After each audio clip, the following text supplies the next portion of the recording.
Hello students, myself Shipra Tyagi from Suraj School Rewari. Students, today I am going to deliver a lecture on the fourth chapter of our class 10th, that is heredity and evolution.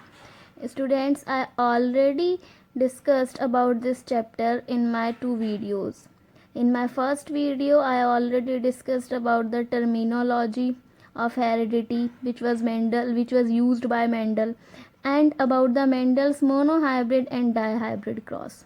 Mendel monohybrid and dihybrid cross are the important for this chapter. Students, today I am going to discuss the blood group problem in this chapter. See here, these are the dihybrid cross which we discussed in my last video. Students, this dihybrid cross is the important question, because in this dihybrid cross there are calculation of genes. Okay, I am a little bit revising about the dihybrid cross again.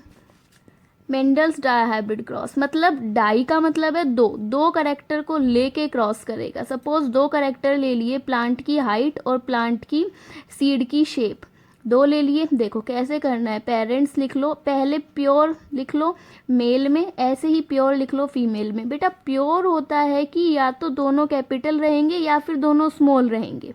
आपने दो character ले लिए, आपको gametes बनाने हैं, gametes बनेंगे कैसे मैंने आपको बताया था, इनको सेपरेट करके लिख लेना, आपके गैमेट बन जाएंगे. F1 जनरेशन के टाइम पे क्या करके लिख लो, सेपरेट. हमने सेपरेट करके लिखा, सेम ऐसे ही मैंने यहाँ पे भी इनको सेपरेट करके लिख लिया. ओके, अब मैं इनको क्या करूँगी, मैं फ्यूज़न मतलब इनकी क्रॉसिंग कराऊंगी. इनकी क्रॉसिंग कराऊंगी तो मुझे F1 जनरेशन मिलेगी. बेटा इनकी क्रॉसिंग ध्यान से करानी है. इनकी क्रॉसिंग कराते टाइम आप ऐसे याद रख लो, ओड को ओड के साथ लिख दो, इवन को इवन के साथ लिख दो. What is odd and even, देखिए 1 2 3 4 है ना, 1 2 3 4. आपको पता है 1 और 3 ओड होते हैं, 2 और 4 इवन होते हैं. तो 1 का 1 से मल्टीप्लाई करो और 3 का 3 से मल्टीप्लाई करके एक साथ लिख लो. आपने ओड को सेपरेट लिख लिया, इवन को सेपरेट लिख लिया, और फिर इनमें सेल्फिंग करा दो, वो हाइब्रिड. अब हमें निकालनी है F2 जनरेशन. F2 जनरेशन के लिए जो F1 जनरेशन होती है वो पेरेंट की तरह एक्ट करती है, तो F1 जनरेशन लिख लीजिए आप पेरेंट की तरह. इसके गैमेट बनाते टाइम हमें बहुत ध्यान रखना है कैसे हम इसके गैमेट बनाएंगे. सेपरेट लिखो, capital T small T, capital R small R. देखो बेटा एक चीज़ याद रखनी है कि सेम को सेम से मल्टीप्लाई मत करना. लाइक कैपिटल टी को स्मॉल टी से नहीं करोगे, कैपिटल आर को स्मॉल, मतलब टी से नहीं मल्टीप्लाई होगा, आर से नहीं होगा. तो बाकी पॉसिबिलिटी क्या है, टी आर से हो सकता है कैपिटल वाले से, और टी स्मॉल वाले आर से हो सकता है. स्मॉल टी कैपिटल आर से हो सकता है और स्मॉल टी स्मॉल आर से. बाकी पॉसिबिलिटी निकालो, 4 पॉसिबिलिटी आ गई. फ्यूज़न करो, इधर से भी निकालो, 4 पॉसिबिलिटी आ गई. फ्यूज़न करोगे F2 जनरेशन आएगी. एक साइड की जो पॉसिबिलिटी है वो ऊपर लिख लो, दूसरे साइड की पॉसिबिलिटी नीचे लिख लो, और मल्टीप्लाई करते चलो. फिर इनको लिखो क्या क्या आएगा. सपोज अगर आपको डोमिनेंट और रिसेसिव पता होना चाहिए. ओके, अगर देखिए अगर एक भी चीज़ कैपिटल प्रेजेंट है तो वो डोमिनेंट अपना इफेक्ट शो करेगा. देखिए यहाँ पे कैपिटल टी है और कैपिटल आर है, तो टॉल कैपिटल टी की वजह से टॉल है और आर की वजह से राउंड है. सपोज यहाँ पे देखिए दोनों कैपिटल हैं तो ऑब्वियसली टॉल होगा, लेकिन एक कैपिटल है और एक स्मॉल है, तो कैपिटल तो प्रेजेंट है, कैपिटल प्रेजेंट है तो वो स्मॉल को इफेक्ट नहीं दिखाने देगा और ये राउंड होगा. सेम ऐसे ही कैपिटल टी और स्मॉल टी में स्मॉल टी तो अपना दिखाएगा नहीं तो टॉल होगा, ये तो है ही दोनों कैपिटल. सेम ऐसे इधर वाली साइड में. अब यहाँ पे देखिए कैपिटल टी स्मॉल टी, तो इधर से तो टॉल होगा लेकिन दोनों स्मॉल आ रहे हैं तो रिंकल्ड होगा. अब इधर से देखिए दोनों स्मॉल टी हैं तो ड्वार्फ होगा, लेकिन एक आर कैपिटल है तो राउंड होगा. दोनों स्मॉल टी हैं तो ड्वार्फ होगा, लेकिन दोनों स्मॉल आर हैं तो रिंकल्ड होगा. दोनों स्मॉल टी हैं तो ड्वार्फ होगा, लेकिन एक आर कैपिटल है तो राउंड होगा. तो इस तरीके से आप टेबल बनाइए और उस टेबल में आप इस तरीके से फिल्ड कर लीजिए. इसके बाद आपको फिनोटाइपिक रेशियो निकालनी है. अब फिनोटाइपिक रेशियो होती है जो आपको दिख रहा है. फिनोटिपिक रेशियो, फिनो किसी का फिजिकल अपीयरेंस जो आपको दिख रहा है, तो आपको क्या दिख रहा है पहले लिख लीजिए। आपको टाल राउंड दिख रहा है, पर आपने इस टेबल में फिल्ड करा है ना टॉल राउंड, टॉल राउंड लिख लीजिए। अब देखिए आपको सारे ही टॉल राउंड दिख रहे हैं, फिर आपको लिखिए आपको टॉल रिंकल्ड दिख रहा है। ओके, आपने टॉल रिंकल्ड लिख लिया, हमें दिख रहा है। और आपको क्या दिख रहा है, यहाँ से आपको ड्वार्फ राउंड दिख रहा है, ड्वार्फ राउंड लिख लीजिए। और आपको क्या दिख रहा है, ड्वार्फ रिंकल्ड दिख रहा है, तो ड्वार्फ रिंकल्ड लिख लीजिए। अब आप इनको काउंट कीजिए कितने हैं, तो आपके टॉल राउंड आएंगे 9, टॉल रिंकल्ड आएंगे 3, ड्वार्फ राउंड आएंगे 3 और ड्वार्फ रिंकल्ड आएंगे 1, मतलब टोटल 16 ही हमारे पास क्या थे, बॉक्सेस थे। ओके, जीनोटिपिक रेशियो का मैंने आपको एक फॉर्मूला बताया था, लाइक जीनोटिपिक रेशियो आप इसको सेपरेट भी निकाल सकते हो, आप इसकी जीन को देख के निकाल सकते हो। कैपिटल टी और कैपिटल आर एक ही है, ये कितने हैं, ये आपको 2 मिलेंगे, तो आप इस तरीके से भी निकाल सकते हो। लेकिन हम शॉर्टकट में हम पढ़ेंगे तो हम इसका जीनोटिपिक रेशियो कैसे निकालेंगे। हमने मोनो हाइब्रिड क्रॉस पढ़ा, मोनो हाइब्रिड में हमने जीनोटिपिक रेशियो निकाला 1:2:1। तो डाई हाइब्रिड के लिए इतना लिखिए, स्पेस छोड़िए, लिखिए 1:2:1। अब इसमें क्या करिए, इस 1 को 1 से प्लस कर दीजिए 2, इस 2 को इस वाले 2 से कर दीजिए 4, और इस 1 को इस वाले 1 से कर दीजिए 2। तो कितना हो जाएगा, टोटल आएगा 16। तो हमारा फिनोटिपिक भी 16 आया था, जीनोटिपिक भी 16 आया है, मतलब हमारा एक भी जीन मिस नहीं हुआ है। तो ये चीज़ थी मेंडल की क्रॉसिंग। ओके, तो मेंडल के डाई हाइब्रिड क्रॉस का एक कंक्लूजन था इंडिपेंडेंट असॉर्टमेंट, कि गैमेट बनते टाइम तो अलग अलग हो जाते हैं, लेकिन फ्यूज़न के टाइम पे वो इंडिपेंडेंटली एक दूसरे के साथ कंबाइंड हो जाते हैं। ओके बेटा, आज का हमारा टॉपिक है ब्लड ग्रुप। ब्लड ग्रुप क्या होता है कि हमारी बॉडी में किस टाइप का ब्लड ग्रुप अटैच है। एक जो ह्यूमंस होते हैं उनके अंदर 4 टाइप के ब्लड ग्रुप हो सकते हैं, A B and O. Positive and negative, कई बार होता है पॉजिटिव नेगेटिव। पॉजिटिव नेगेटिव जो करेक्टर है वो डिपेंड करता है एंटीबॉडी अटैचिंग पे, तो उसको हम बाद में डिस्कस करेंगे। हम पहले पढ़ते हैं 4 टाइप के ब्लड ग्रुप हो सकते हैं, ए बी एंड ओ। हम डिनोट करते हैं ब्लड ग्रुप को आई से, तो अगर किसी का ए ब्लड ग्रुप है तो हम लिखेंगे आई ए, बी है तो आई बी, ए बी है तो आई ए बी, और अगर ओ है तो आई ओ। ओके, अब हम इसमें क्वेश्चंस कैसे सॉल्व करेंगे। जो हमारा यूनिवर्सल ब्लड रिसीवर है, जो किसी भी टाइप का ब्लड रिसीव कर सकता है, वो ए बी होता है, और डोनर जो होता है वो ओ होता है। रिप्रेजेंटेशन कैसे होगी देखो, अब आप एक चीज़ इसमें समझ लीजिए कि ए जो होता है वो डोमिनेंट है, बी डोमिनेंट है, ओ रिसेसिव है।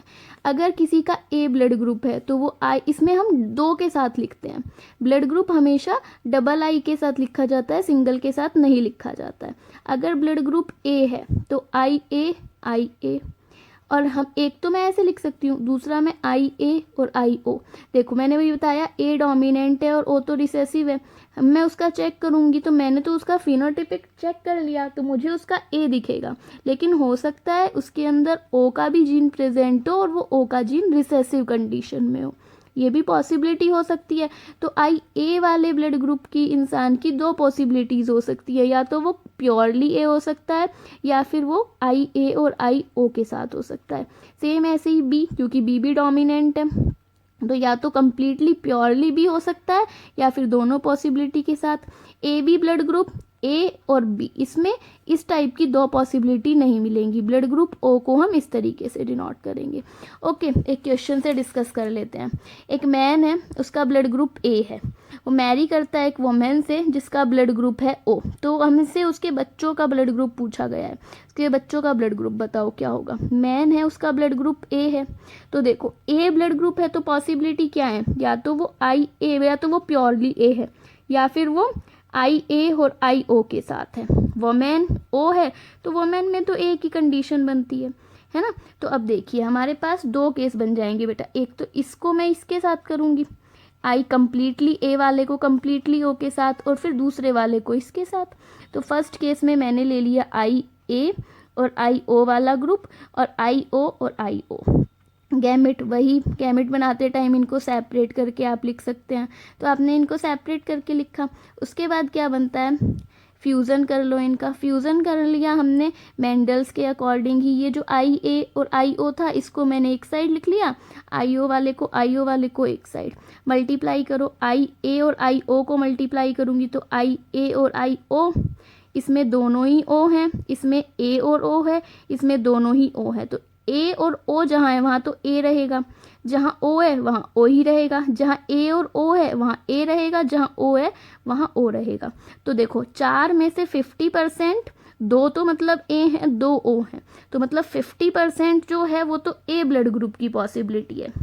50% A ब्लड ग्रुप की पॉसिबिलिटी आ रही है, और जो 50% है वो क्या पॉसिबिलिटी आ रही है, O ब्लड ग्रुप की। इतना क्लियर हुआ।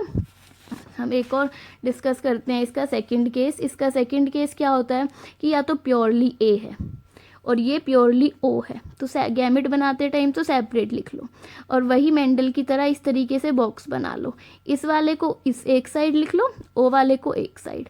अब इसमें देखिए आप मल्टीप्लाई करते चलिए, जहाँ IA और IO है वहाँ तो A ही रहेगा, तो इस तरीके से तो सारे में A आ गया। तो इसकी जो ग्रुप A, इसकी जो पॉसिबिलिटी है वो 100% A ब्लड ग्रुप की है। तो अब ये क्वेश्चन था कि मैन के पास A ब्लड ग्रुप है और वुमेन के पास O है, तो उनके बच्चों की प्रोजेनी पूछी थी। हम 2 केस में बता देंगे कि अगर मैन का ये वाला ब्लड ग्रुप रिएक्ट करता है तो इतनी पॉसिबिलिटी होगी, अगर मैन का ये वाला ब्लड ग्रुप रिएक्ट करता है तो इस टाइप की पॉसिबिलिटी होगी। क्लियर है, इंपॉर्टेंट है ब्लड ग्रुप। नेक्स्ट आता है स्ट्रक्चर ऑफ DNA।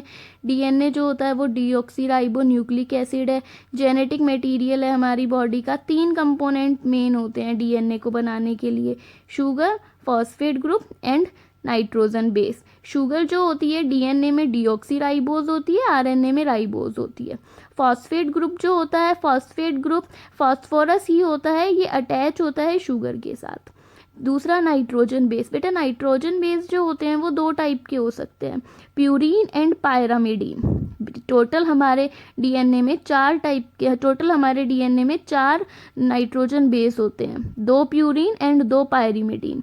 प्यूरीन जो होते हैं वो प्यूरीन के साथ अटैच करते हैं, पायरिमिडीन पायरिमिडीन के साथ। लाइक हमारा जो DNA है वो इस टाइप का स्ट्रक्चर है, ठीक है, डबल लैडर बोलते हैं इसको। तो ये मतलब कि दोनों जो हेलिक्स हैं आपस में ट्विस्ट होती हैं इस तरीके से। लाइक आप ऐसे समझिए कि एक सीढ़ी है, उसकी दोनों हमने पकड़ के दोनों उसके एंड को और हमने इस तरीके से फोल्ड कर दिया, लेकिन उसके बीच में जो होते हैं वो इस तरीके से कनेक्टेड होते हैं, तो वही DNA का स्ट्रक्चर होता है। अब देखिए अगर ये प्योरीन है तो ये प्योरीन से ही अटैच करेगा, ये पायरिमिडीन है तो ये पायरामिडीन से अटैच करेगा। तो इसके बेस पे ही 2 टाइप में डिवाइड कर दिया है, एक होते हैं प्यूरिन्स और एक होते हैं पायरिमिडीन्स। ओके, और इसमें डिटेल्ड इतना कुछ नहीं है। प्यूरिन्स जो होते हैं वो भी आगे डिवाइडेड हो जाते हैं एडेनाइन एंड ग्वानिन में, और जो पायरामिडीन होते हैं वो थायमीन एंड साइटोसिन में। तो ये 4 टाइप के हमारी DNA में नाइट्रोजन बेस प्रेजेंट है। ओके, इतना आज का क्लियर हुआ। अगर आपको कोई डाउट है तो आप मेरे से कॉल करके डिस्कस कर लेना। थैंक यू बेटा।